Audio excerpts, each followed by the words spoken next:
lot, Helena, for your warm words and for your welcome. I thank for the warm welcome here to Trinidad. In general, I'm very pleased to be here. I think it was wonderful yesterday. So well, first let me just say that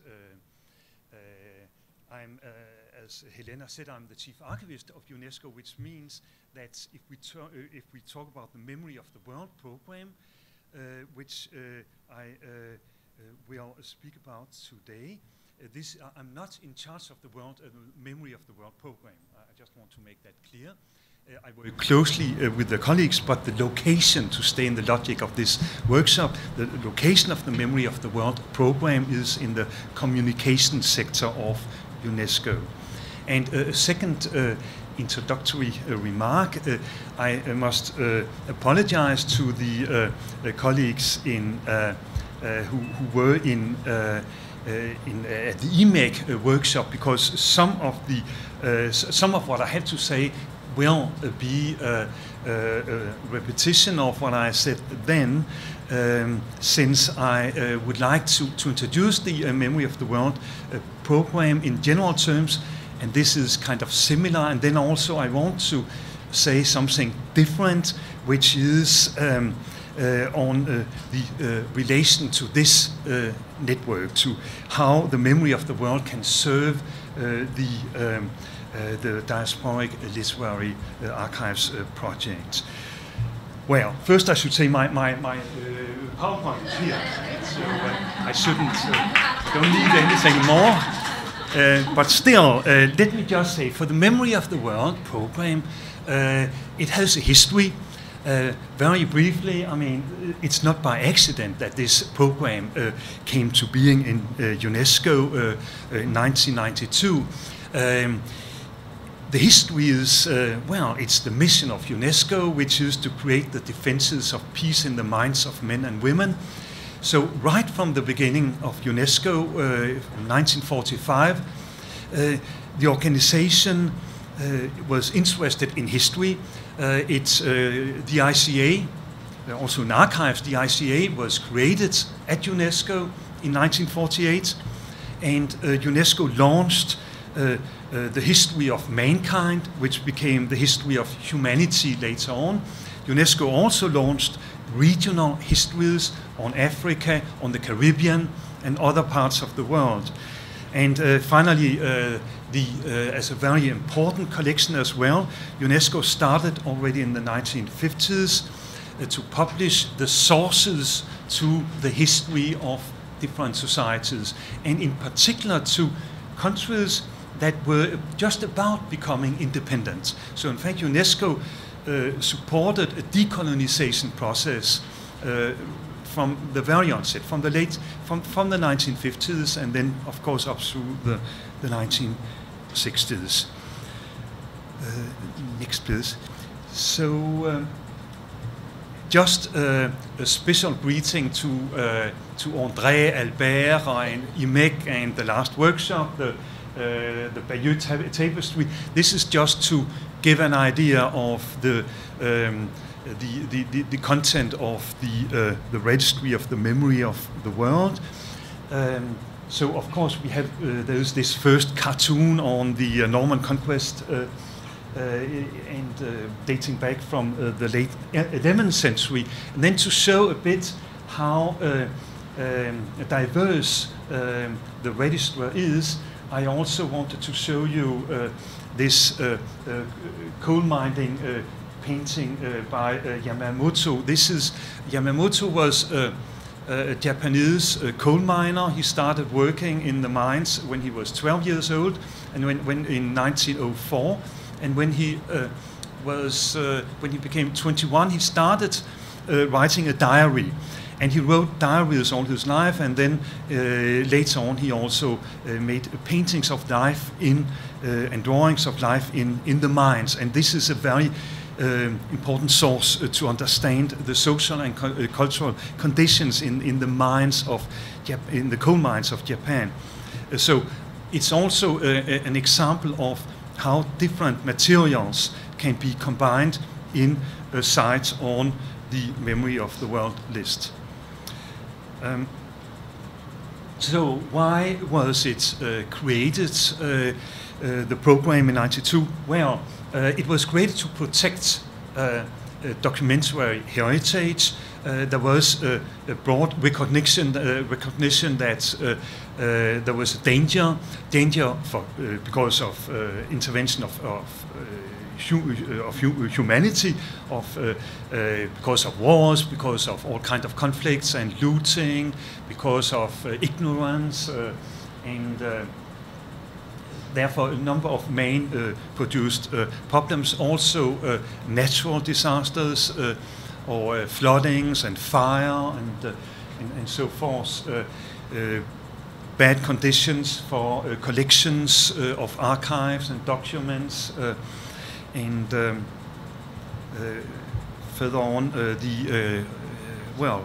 chemical factors like the acidity of paper that disappears, or also other kinds of material, film material that disappears. And then finally, technological changes. I'll come back to this shortly. Then, we'll go on. And then the three main objectives, therefore, were to encourage preservation, facilitate universal access, and to raise awareness. So since here in Trinidad and Tobago, I'm not going to present your own collections to you, so that would be a little absurd, but for the benefit of David and many others, I have to say that the Constantine collection, of course, is about a man who was a great cricketer. And since cricket seems to play a very important political, social and cultural role here in Trinidad and Tobago, and in other countries in the region, I wanted to stress that. And then also I'm just listing the 6 collections that are part of the Memory of the World register. I should say this is the international register, because as you'll see in a little while, there are both internationals, regionals, and national registers. Here I'm only talking about the international. And there are 6 inscriptions from Trinidad and Tobago. You can compare that to China. There are 5 from China. So you'll see Trinidad and Tobago is very active. I must say, we can congratulate the members of the Memory of the World Committee here. I think they have been extremely active. That's also why I mentioned that just last autumn there was a consultative workshop in this very spot. I don't know exactly where, at the National Archives probably, on the Memory of the World, a regional workshop here, in order to enhance the program and to explain the processes and to get also more inscriptions in the future. So the literary archives are, of course, just right from the beginning of the Memory of the World program, an essential element. And here I just show you 2 examples. I mean, the Jiki is, in fact, the oldest book in the world. I mean, because, well, it is, it's a volume of Buddhist priests' Zen teachings of Zen. And it was printed in July 1377 in what is now Korea, the Republic of Korea. And so this is the oldest movable metal type printed book. And next to it we have the 42-line Gutenberg Bible, which is from 1455. So these are both a part of the registry of the Memory of the World. Just here I'll come to all the different formats that are included in the Memory of the World. Maybe I should just add to what I said before about Trinidad and Tobago, that yesterday Professor Ramshad said that 50 years ago Trinidad and Tobago was in the Stone Age. So you can see you've come a very, very long way away from the Stone Age today with the environment in this program.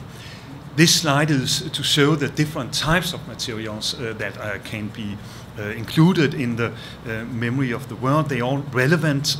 I mean, whether we talk about rolls or tapes or different types of recordings or videos and films and photos, they are all relevant. What is important is what I'll come to now. It is that they have the value that justifies their presence in the register. And now we are also moving, of course, into the digital material. All kinds of supporters of tools and applications. Let's look at the different challenges that come out of this. The digital material is, as also was said yesterday and even the day before when we went to the University of the West Indies, that it is highly ephemeral. Software changes hardware, and then also there is an extreme fluidity, a flow of data. So you can put something on Twitter, on Facebook, what have you, and then you may believe that it's still there next year or in 10 years, but it's probably not. I mean, in 10 years, and this material disappears. There was a study just done in the UK about research kept in a digital way over the past 20 years. And the result of this study was that only 20% of the material actually survives. The rest disappeared because of the ephemeral nature of the support of the digital documents. So it's also there are questions of ensuring authenticity, that material is not being manipulated, that it's really what it says it is. There is a question of websites and all kind of material out there in cyberspace is extremely fragile in terms of preservation, in terms of access, in terms of trust as well. So, and then we have all kinds of copyright issues relating to this, and the protection of privacy, as we have seen with all kinds of revelations on the intelligence services and how material can be moved to places where you wouldn't want it to go, in fact. And then in order to deal with all this, UNESCO organized a conference on the digital memory of the world in 2012, and it led to the Vancouver Declaration on what can be done, in fact, to ensure the long-term preservation and access to digital material. So just a word about the structure of the memory of the world. There is an international advisory committee which is in fact taking all the important decisions. It advises the Director General of UNESCO in the conduct of the program. There's a secretariat. It's a very small secretariat, I must say. There's basically one person in Paris, 1.5 maybe, working on it. And I want to pay tribute to Joyce Springer, who is from this region, from Barbados, and who has been the program specialist for this program for the past 10 years. And on Monday, she is retiring, in fact, this Monday. So she has done a tremendous work for this. She is the secretariat, basically, of the IAC. She will be replaced, though, I can to reassure you. otherwise, I won't go much into the structure. I'll just say there are some subcommittees, and you'll see there's one on education, and I'll come back to this in a little while. And then you'll see there are regional committees and national committees. So the memory of the world is really at 3 levels. It's national, regional, and international. So, and here, indeed, this is reflected. Here there are more than 50 national committees now, in fact, and still more being created, and 3 regional.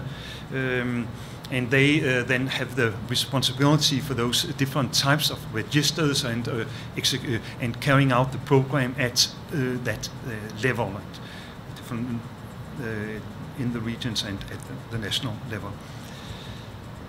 So I now move to the registry, and I hope it's clear that this is only then a part of the program. It's the most known part. It's very important, but it's not the whole thing.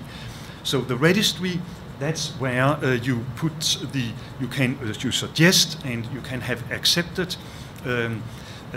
archives and collections of outstanding value. And let's look at the criteria. As you will see, yeah, we have. No, I was not quite. Sorry, I was not quite finished with that. Can we go back? Okay, thanks a lot. Okay, there are 3 main universal criteria. There are that's the universal interest, the authenticity. It has to be. There has to be evidence that it is what it presumes to be, and it has to be unique and irreplaceable. And then we come to the specific criteria, which relate to location. Here we have 2 human rights collections, and from Cambodia and from the Republic of Korea. And I'm mentioning this also to say that the documents and the collections in the memory of the world, they are not only treasures in the sense that they are important for, they are wonderful, they're beautiful, or they are important for our identity, but it's also our memory in the sense that they also tell the story about painful chapters of our history. I mean, it's really to share our history, including what some people would like to hide, what has been hidden. We are talking about human rights violations also in Latin America, for instance, in other parts of the world where dictatorships have persecuted opponents, and then at some point in time. There is a desire in those societies to reconcile with their history, and the memory of the world is also part of that process, which is clear with those collections from Cambodia and Korea. So that was for the location, and here we have for the people, which is another of those specific criteria. We have the people who gathered as a crowd, as a mass, to state their wish for freedom in the Baltic states in 1980, to form a chain, a long human chain, and then we have the court, the Rivonia Cade course against the ANC leadership, Mandela and other leaders of the ANC, so they are also in the register. Then subjects and theme is another essential aspect here, the fall of the Berlin Wall, because of its huge significance for the world and for history, not only of Germany, but for the whole world. And then from quite another dimension, a law case in Australia, the Mabo case, which is about land rights. That was a long struggle by the militant and activist from the indigenous population, the Aboriginals in Australia, which he finally won. And then the manuscripts relating to this has become part of the registry of the world. So it's not only to celebrate person, but it's really the subject, the theme. It's about the cause. It's about building democracy and rights for all parts of the populations. So, and it can be different. I talked about the material. We had the speech of the General de Gaulle in the 18th of June 1940, where he encouraged the French to continue the fight. That's, in fact, that very speech has not been preserved, but as close as it was possible to come to it is then part of the registry. And that can be the case sometimes, that the original is lost, and then there can't be a document that kind of substitutes it. But it has really then, there has to be a lot of evidence that it is a true copy and that it's, so it becomes unique in that sense. Well, and also the movement, the Solidarność movement in Poland is, which is also registered on a kind of a wall, in fact. It's a wall. Then finally, the social, the spiritual, the community significance. Well, here we talk about human rights, la Déclaration des droits de l'homme et du citoyen. So it's the Declaration of the Rights of Man and Citizen in France, because of its tremendous significance for France, but and for the world. Let's move on to the future perspectives, which I think is particularly interesting here. And now I wanted to give you a broad overview of what it is, so also to show, well, how, in any case, as I see it, this list, the registry and the program could be very relevant for this project. If we look at the future perspectives, one thing I want to highlight is that UNESCO is going to discuss what is called a legal instrument, which it means a standard-setting instrument that is, in fact, it will become a recommendation. It will be discussed at the next session of the General Conference in 2015. And why is this important? Well, it gives another status to the program. It means that the member states will take more responsibility. They will report on what they have done in this field. So the content of the legal instrument, well, we don't know anything about it yet because it's a recent decision and it has not yet been prepared. So there are, in fact, possibilities of having an impact, of influencing this. It can include thoughts, reflections that are very close to concerns that you may have. So through the national commissions for UNESCO, in other ways, through the non-governmental organizations, the ICA and IFLA and others, it is possible to influence this, and well, in different ways. And the second thing I wanted to mention, persist. Well, this is for the digital archives. This is the outcome of the Digital Memory of the World Conference. There is a work now to create standards for digital records. We talked about best practices, also for digitization. And there is work going on internationally, including the ICA and IFLA and other international professional associations, and which UNESCO is coordinating. And that's another field that I think is relevant here. And then the third on this slide, the risk register. David will talk about archives at risk a bit later today. I just want to mention this in the context of UNESCO because we are aware that there is work going on in different communities, and the International Federation of Library and Library Associations, IFLA, they have launched a survey on collections, library collections at risk. So here there is indeed a possibility of creating synergies, of trying to work together. Yeah, I think this is also highly relevant. And then I'll move into the partnerships and cooperation. there is, on the slide we saw, I mentioned there is a subcommittee on education. In fact, it is a subcommittee on education and research.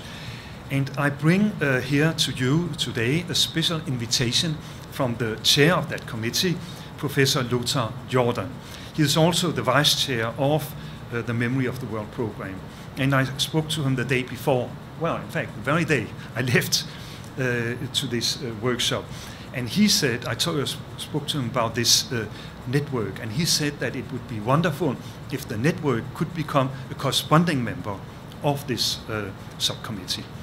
This would mean that the network could take part in all the discussions on the activities of the committee. This committee or subcommittee, its purpose is to root the memory of the world in education and research all over the world.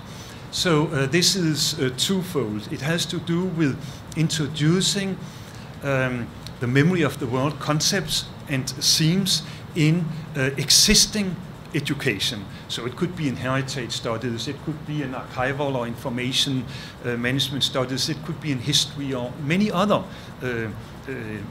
existing studies. That's one angle, one line of action. And the other one is to create new studies, to create memory of the world studies, maybe as master studies or international joint diplomas, or there are other ways of developing this the new memory of the world studies. So this committee, which then you are invited to be part of, it has taken an initiative to create knowledge centers, and that's a new development as well. In fact, the subcommittee, and now it is not only the subcommittee, it is also the bureau. So it is the International Advisory Committee, in fact, for the memory of the world, proposes to create knowledge centers at the international level, at regional levels, and at national levels. So at the international level, what they suggest is that it should be with the UNESCO archives and library. And then at the regional levels, well, with the regional committees for the memory of the world, and same thing for the national, I mean, with the national committees to the extent where they exist. Otherwise, there would have to be other ways of doing this.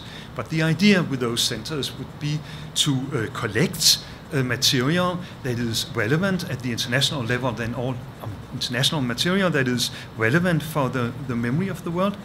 And it would be to provide best practices and to be a place where you could go to research and study, where you could go also to get ideas on how best to conserve material, and maybe also digitization and all kinds of aspects of the Memory of the World program. It should also be awareness raising, visibility with events, with panels, with seminars on Memory of the World topics. So this could then take place at those different levels as well. This is the general proposal. The archives and library at UNESCO, we are very interested in this.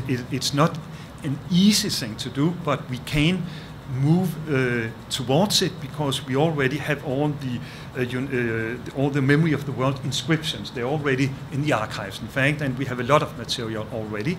So it is something that we would like, we would love to work for, in fact, and we hope to be able to achieve. So maybe we should be inspired by your national logo. I mean, that we aspire to do this and let's achieve it. That's our intention. So finally, well, I would really invite you to propose diasporic literary archives for inclusion in the registry. Well, that's why I have my T-shirt here. You are most welcome to do that. I hope you will. And let's go for the last year. This is just an example from the UNESCO archives. that in the UNESCO archives we also have manuscripts, and we have all kind of documents relating to writers. Chinua Achebe was a fellow at UNESCO in 1963, and we have a text from him that he wrote in his for his application, where he wrote about the importance of being aware of your own history, of the African history, of appropriating your history and your culture. And we have made this available on the website. I take this as an example because Achebe is one of those writers whose manuscripts could one day maybe be proposed for the memory of the world. So may I just end by saying that well, I quote Professor Ramchar, that he said yesterday that the manuscripts can help us becoming better teachers, and I think indeed that manuscripts, they can help us, and by using them, they can help us in education, research, and they can also help the societies, in fact, to become better societies, to become more inclusive, and by taking on board its memory and by highlighting it fully. So, thank you very much.